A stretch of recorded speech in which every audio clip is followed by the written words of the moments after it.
This is going to be a little bit of a controversial video because I'm literally going to show you why some of you who are older, and by the way, I'm not here to judge, like I'm getting older myself, okay? But let's say that you are in your late 30s, 40s or 50s, even 60s, and you still feel attracted to girls who are 18, 19, 20, 21, you might have, not necessarily, but you might have the Peter Pan syndrome, which basically means that you have the body of a man, but the mind of a boy, right? That's why you feel attracted to younger girls who are very immature, because they are, right? When you talk to an 18-year-old girl, her brain hasn't fully developed. Sure, some women who are 18 can be mature in some ways, but their brain hasn't fully developed. The prefrontal cortex hasn't fully matured. So that means that 18-year-old girls, they tend to be more impulsive, they lack rationalized thinking and a bunch of other things.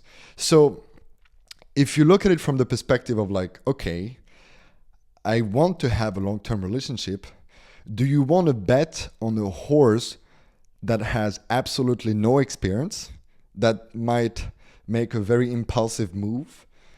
Or do you want to bet on a horse that has a little bit of experience? I'm not saying that you should bet on a horse that has tons of experience, really old and all of that. I'm not saying this, but a little bit of experience so that you know that this horse can finish the race properly, right? Because the main problem, and I'm going to talk about this in more depth in this video, the main problem of the Peter Pan syndrome guys is that they jump from one relationship to the other and the other and the other, and they never end up committing and actually have a long-term relationship. Their longest relationship is like 1 year, maybe 2 years. That's it.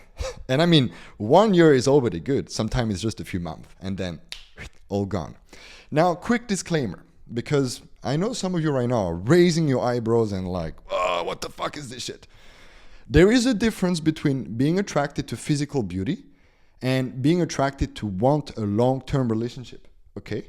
There is nothing wrong at looking at a very young girl and feeling attracted to her physically.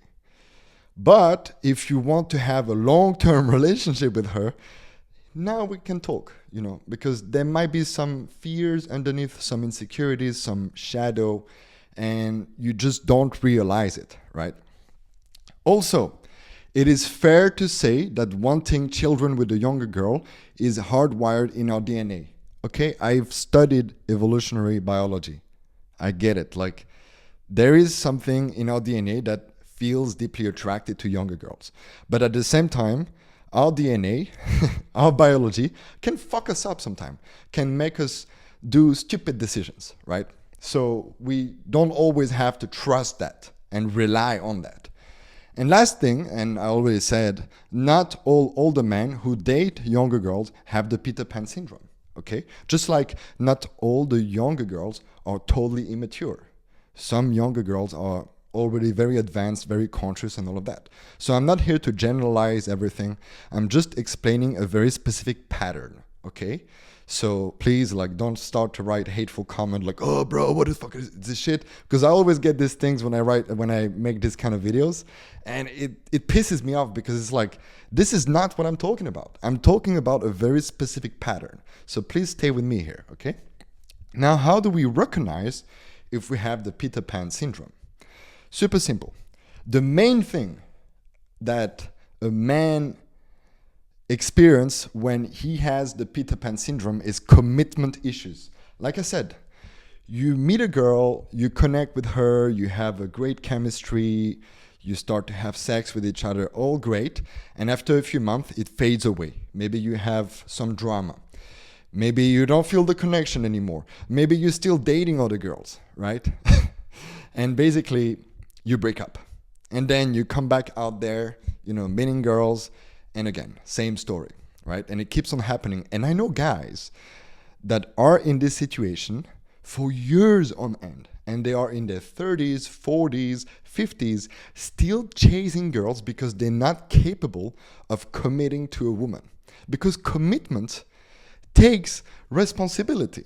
It's not just like something that you do like this and, it's a big joke. It's not.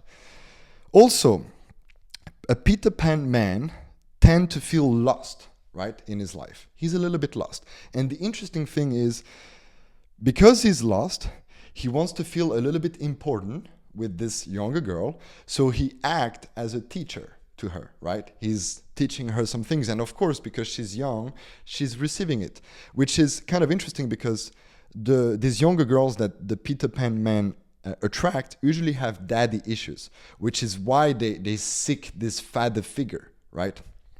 So if you find yourself in this pattern, you probably have the Peter Pan syndrome. Also, you compensate your inadequacy, so you don't feel good enough, by acting superior, right? By trying to control her, trying to control everything that she does. Because you don't feel good enough, because you're scared of her cheating on you, because you're scared of getting rejected, right? So you compensate that by really like trying to control her and all of this. Also, you're scared of true vulnerability, right? Usually the kind of relationships you have, they are a little bit surface level. Sure, you can have some conversations about life, about what you want and all of that, but like true vulnerability, like showing her your weaknesses, oh, this is out of question, because you need to be the man, right? You need to be the masculine man. So you shouldn't show any weaknesses to her. Yeah. So this is very, very typical of the Peter Man guys. They just don't open up too deeply, right? They keep the vulnerability to a certain level, and if it goes too deep, they, run away. So very typical. And also, like I said, avoid responsibilities in the relationship. This is connected to commitment. Commitment is a form of responsibility. It's a little bit heavy to commit to a woman in the long run, right? It's not a joke, it's a big decision, right? And to a lot of Peter Pan men, it's scary. It's very scary. Now, you might ask me, okay, but where does it come from, this Peter Pan syndrome? Okay, I can recognize myself. Where does it come from? Well, I mean, I'm sure you can guess it, as you can see here. Childhood trauma is the main reason why you experience this Peter Pan syndrome. It can come from many different experiences. I've seen a lot of guys experiencing a bad breakup as a teenager that really fucked them up. Like in high school, the first love that you have, and you don't know what is really going on in a relationship, how you should act, because you're so fucking young, right? And she breaks up with you, right? Or she sleeps with another guy, right? And she dumps you like you're nothing. And when you're 17, when you're 16 or 18 or 19, bro, like it's rough to go through such an experience. And if you have no emotional support, right, because your parents, they're not here, or you don't even trust your parents to talk about this, so you're all alone going through this level of pain. Like imagine you love that person and now it's all over. So that's a major trauma that can lead to having the Peter Pan syndrome. Another one is growing up in an environment where you feel like your emotions will never be accepted, like you experience true neglect, right? So it manifests as like, you might feel something, but because you know that if you express it, you will not receive it well, you keep it to yourself, right? This has been my whole childhood. Like when I was, I don't know, maybe like 5 or 6 years old, if I would express an emotion, it was not welcomed by my parents. So I learned to not express my emotions to my parents. And basically we had this like really, really cold kind of relationship with my parents where we were not hugging each other. They never told me I love you, like this kind of stuff. And I was never sharing like when I was being bullied at school, when I was going through something really heavy, when I was not happy, when I was going through some stress, never shared it, right? It only like it took me a long time, like I'm talking when I was 24, 25 years old, to finally open up about what I was going through in my childhood. My parents didn't know I was being bullied, for example, because I just kept it for myself, because in my mind I was like, yeah, they're just going to neglect me if I'm sharing this. So I'm just going to keep it for myself. But that's a trauma.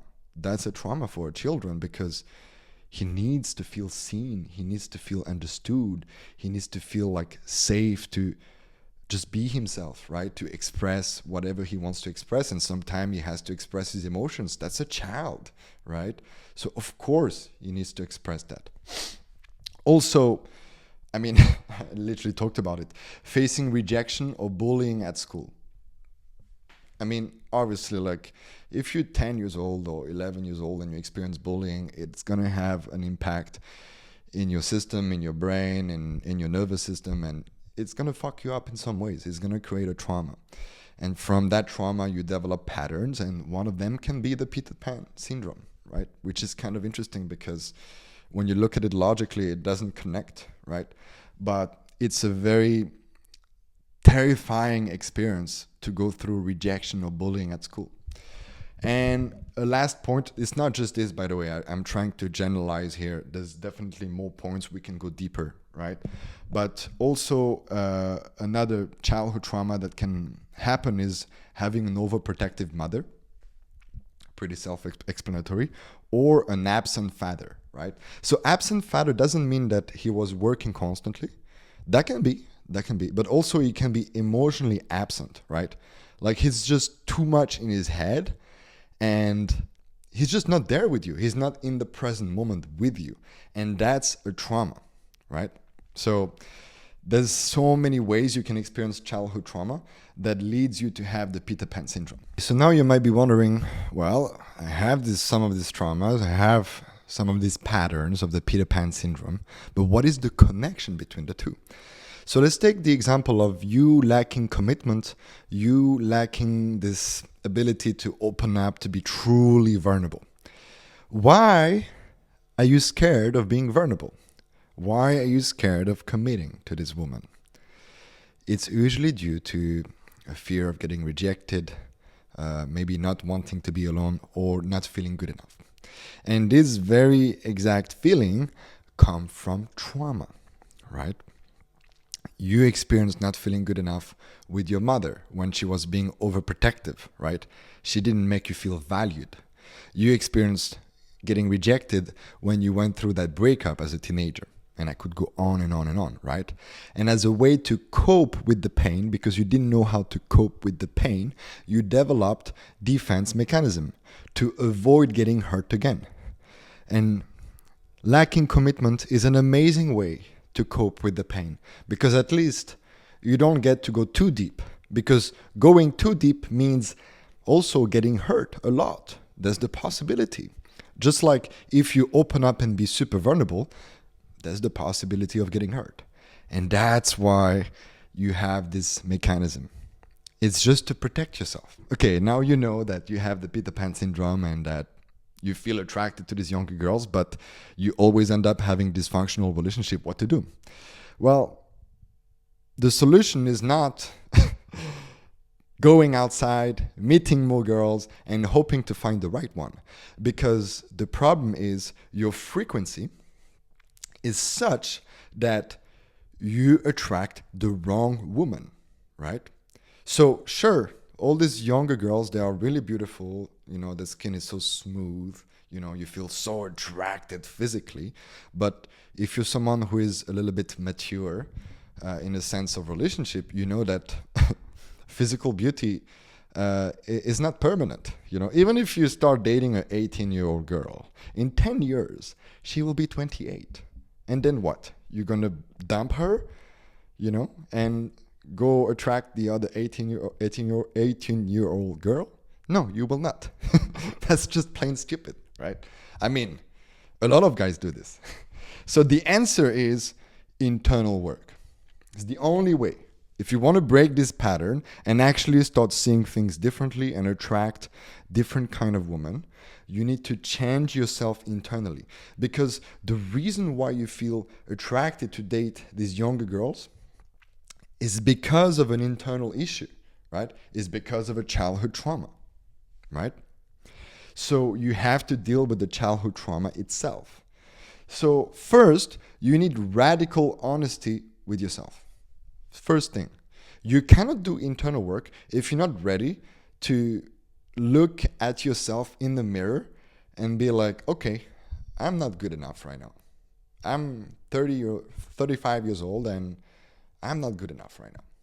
And that's okay, I feel like shit. I feel very anxious on a daily basis. Blah, blah, blah. Like really being honest with yourself. Stop hiding. Stop pretending to be someone that you aren't. Just be really honest with yourself. This is the first step. Because if you try to do internal work while being fake, you are just not going to move forward at all. It's just not going to happen, right? So first, it's just to admit like, okay, I'm a little bit fucked here. Internally, I'm not feeling the best. I keep on attracting dysfunctional relationship. There is something off here. Not that there is something wrong with me, but there's something off here, right? So how can we work with that? Okay, I'm dealing with this. I'm accepting that I'm dealing with this. And let me repeat, I'm accepting that I'm dealing with this. Accepting. Yeah, you need to accept the fact that, okay, yeah, I don't feel good enough. Accept that. It's okay. You're allowed to not feel good enough in this very moment, right? And then from this radical honesty, you can either do subconscious rewriting process. So that's a process that I teach in my one-on-one. You can subscribe to my YouTube channel. I have videos talking about this in more depth. I don't want to go too much into details about this. I'm also offering one-on-one sessions. There will be a link in the pinned comment, so you can click on that link, see if it's a good fit, and we can have a one-on-one session together. And another form of work that you can do is attachment repairing. So to give you a little bit of an explanation, subconscious rewriting process is basically going into the childhood trauma, not from a logical perspective, right? Because maybe you've had talk therapy in the past and it didn't do anything. Well, of course, because talk therapy is bullshit. And now you can do talk therapy with ChatGPT or with Grok. So who the fuck cares about going to a talk therapist? It's really bullshit. So you really have to deal with the subconscious aspect of yourself that is not feeling good enough, that is scared of getting rejected, that is scared of feeling alone, right?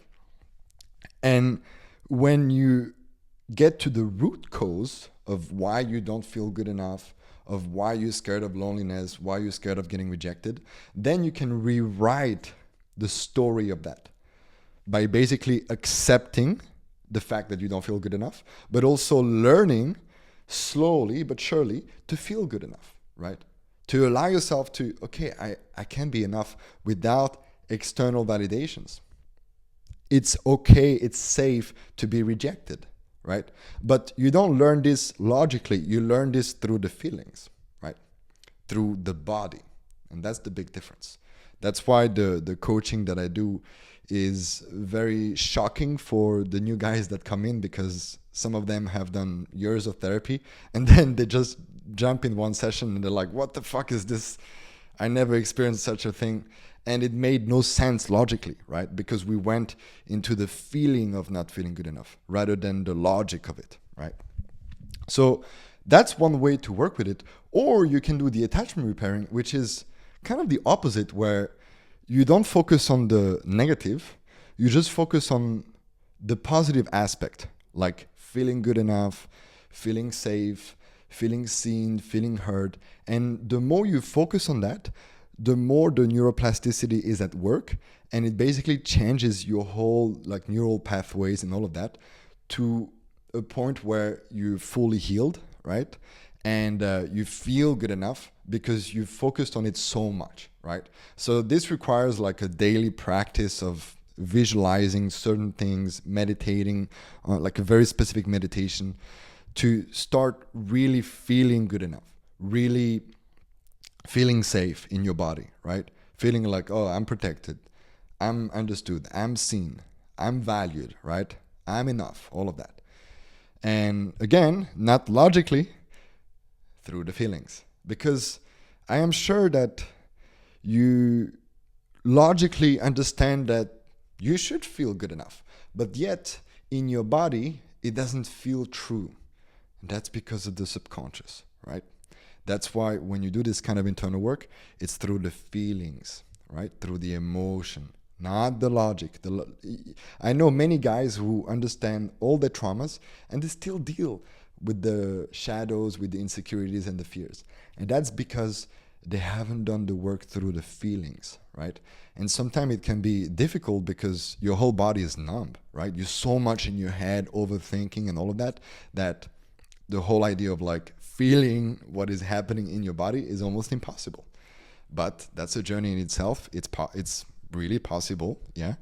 And it can change the game if you do it correctly, with the right strategy, with the right mentor who has the experience, not necessarily the degree, right? Because again, a lot of guys that I've known, that I know, have been to therapy with guys that have crazy degrees, right? And nothing worked. So you have to find the mentor, not necessarily me, by the way, I'm not selling myself here. You have to find a mentor who has the experience of this, right? And who can also show you that he has done it with other guys. When you see that, trust it, try it, and then see it for yourself. Thank you for watching. If you have any questions about this, I know it's a vast subject. There's so much more to talk about. Feel free to leave a comment. I answer to all of the comments, except some of the hateful comments, because I don't have the energy for this. So thank you for your patience. I don't know how long this video has been, but I really enjoyed shooting and talking to you. I see you.